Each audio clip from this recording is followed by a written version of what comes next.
ராணிப்பேட்டை மாவட்டம் அரக்கோணம் சித்தேரி ரயில் பயணிகள் சங்க ஆலோசனை கூட்டம் சித்தேரி ரயில்வே ஸ்டேஷனில் பிப்ரவரி 5ஆம் தேதி நடைபெற்றது. சங்க செயலாளர் குமார், ஊராட்சி மன்ற தலைவர்கள் சித்தேரி கலைச்செழியன், அசமந்தூர் தீனதயாளன் மற்றும் நிர்வாகிகள் கலந்து கொண்டனர். கூட்டத்தில் சங்க நிர்வாகிகள் பேசுகையில், அரக்கோணத்தில் இருந்து ஜோலார்பேட்டைக்கு இயக்கப்படும் ரயில் அனைத்து நிறுத்தங்களிலும் நின்று செல்கிறது. இந்த ரயிலில் எக்ஸ்பிரஸ் கட்டணம் வசூலிக்கப்படுவதை ரயில்வே நிர்வாகம் மறுபரிசீலனை செய்து ஃபாஸ்ட் பாசஞ்சர் கட்டணம் வசூலிக்க வேண்டும். அதேபோன்று இந்த ரயில் சித்தேரியில் நின்று செல்ல வேண்டும். அரக்கோணத்தில் இருந்து சேலத்திற்கு இயக்கப்பட்ட விரைவு மெமு ரயில் தற்காலிகமாக நிறுத்தப்பட்டுள்ளது. மீண்டும் இந்த ரயில் விரைந்து இயக்க நடவடிக்கை எடுக்க வேண்டும் என்பது உள்ளிட்ட பல்வேறு கோரிக்கைகள் குறித்து பேசப்பட்டது.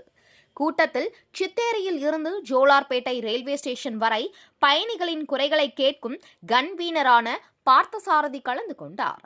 ரயில் பயணிகள் சங்கத்தினர் தங்களின் கோரிக்கை மனுவை ஸ்டேஷன் மாஸ்டர் பவன்குமாரிடம் கொடுத்தனர். இதில் கிராம பெண்கள் மற்றும் பொதுமக்கள் கலந்து கொண்டனர். இத ஃபார்வர்ட் பண்ணி சென்ட்ரலுக்கு அனுப்புவாங்க.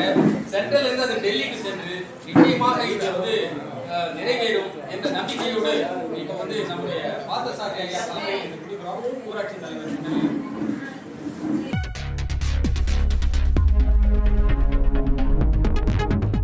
செய்திகளை உடனுக்குடன் தெரிந்து கொள்ள வேதா நியூஸ் டைம் சேனலை சப்ஸ்கிரைப் பண்ணுங்க.